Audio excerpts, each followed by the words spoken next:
I'm a chill guy, and I get that a lot. I think every fight I fought up to now has always trash talk and said he's going to do this to me and he's going to beat me. It's an easy fight.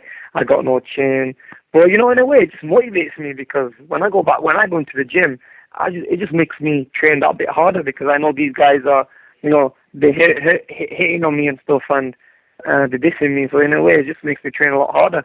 So when the fight does come, there's only going to be me and Paulie Malignaggi in the ring. So my face will do the talking. Yeah, I mean, I'm not gonna start talking trash back to him. I'm just gonna let my face do the talking. It's going really well. I'm training with Freddie Roach, and Freddie's just one-on-one training with me.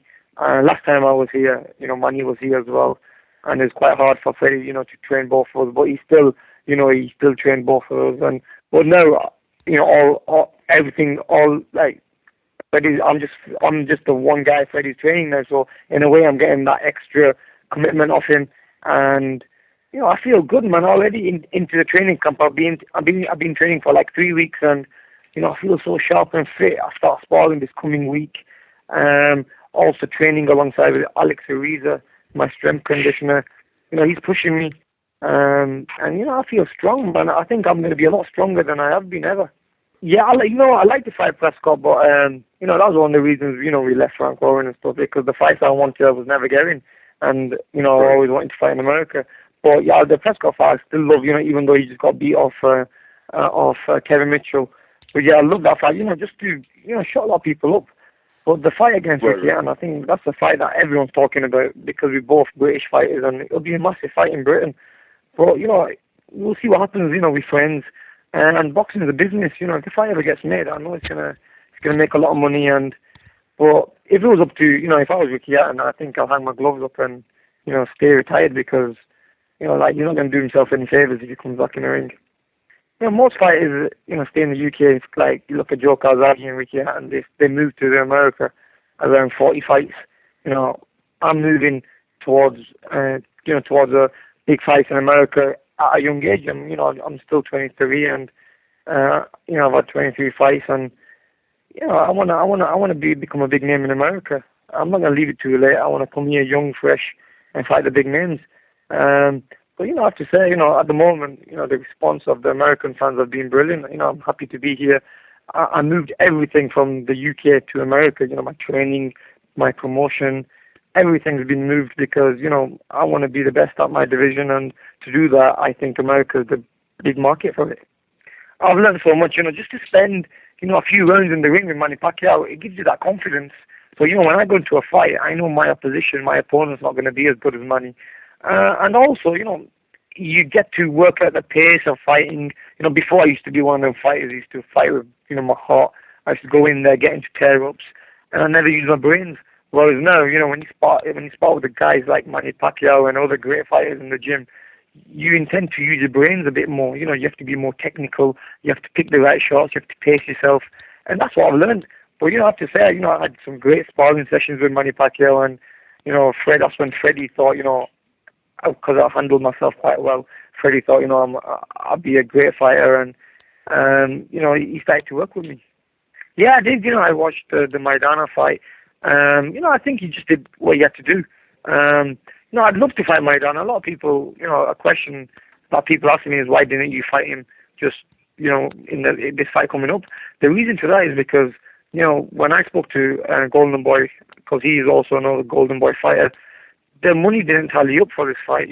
There wasn't a big purse in this fight. And what Golden Boy said to me was, look, what we'll do is we'll build him up, we'll build you up at the same time, and maybe in the future it'll be a bigger fight. I'm not saying I don't want to fight Maidana. I think it'll be a great fight. Two different styles. He's a come forward fighter, a lot of power, and I'm more of a boxer. But I can honestly say a boxer always beats a fighter. And no disrespect, he put a great performance on yesterday. There was a few things which I picked up on that he makes a lot of mistakes, and that's the only reason we didn't fight, because the money wasn't coming, and there wasn't big money in the fight. Maidana's not a big seller. And, I have to admit myself, I'm not a big name in the States at the moment. So, I need to build my name up, and hopefully in the next maybe 1 or 2 fights, the Maidana fight will be a bigger fight, and then we'll take that fight. To be honest with you, I think a lot of it is just jealousy, to be honest with you, because I'm young. I'm a 23-year-old. I won the world title at 22. And, it wasn't a WBU title I won. I won a WBA title, which is recognized. And, I beat Andres Kotelnik, who fought a few British fighters and beat them. And, I think there's a lot of jealousy because I'm young. I've made a lot of money in the game. If you go to the UK and you mention to any public, like any person who's walking on the street, you mention my name to them, they'll know who Amir Khan is. If you mention like a Joe Calzaghe or Ricky Hatton to them, maybe they might think, who's that? I've heard of that name.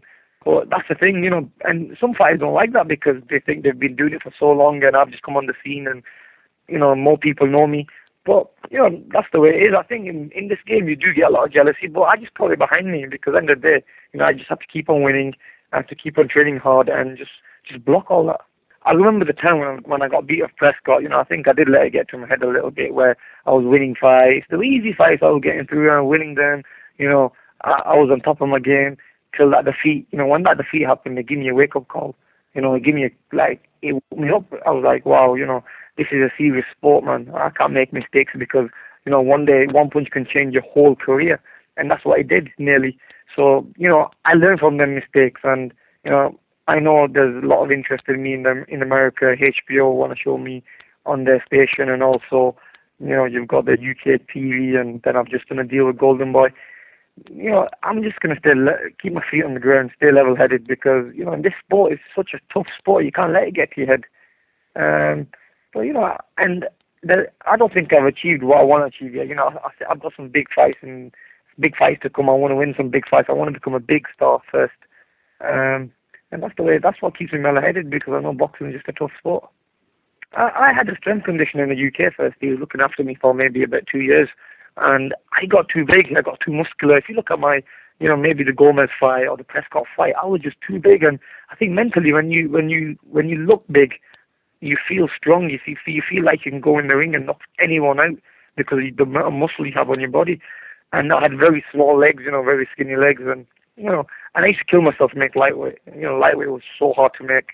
I remember, not eating for like a week and, draining myself, going for runs in the evening with a sweatsuit on, going to sleep hungry, waking up hungry, So it was very hard for me. But since I've moved to America, where the weather's warm, I'm training with Alex Ariza, who I have to say is probably the best strength conditioner I've ever worked with. I've worked with so many strength conditioners, but he's bulked up my legs. I've thinned out a little bit from the top, and I'm more of a boxer. I'm not a fighter. I don't have to be too big. I don't have to be too muscular. I have to be nice and lean because the power's always going to be there. And Alex strengthens my legs. We do a lot of leg work and stuff. And I have to say now I'm getting there slowly. I'm getting older and getting more mature. But I have to say, the team around me, I have to say, is the best team now. So I can't see anything going wrong. And this next fight against Paulie Malignaggi, he's a big name. He's a bigger name than Maidana. And I really think, if I want to show how good Amir Khan is in the States, I need to, beat Paulie Malignaggi in a good style. Not only beat him, but beat him in a good fashion where people start to recognize how good I am. No, nothing like that. It's funny when I heard that. I had a press conference in the UK and stuff, and I brought it up. I said, look, guys, I go, you think Manny's on drugs and everything, and Freddie's doing things wrong, and Alex Ariza doing things wrong, giving their fighters wrong stuff. I keep up to Manny. The training he does, I do. When we run in the morning, I keep up to him, or sometimes I beat him. When we training, he do 10 rounds, I do 10 rounds.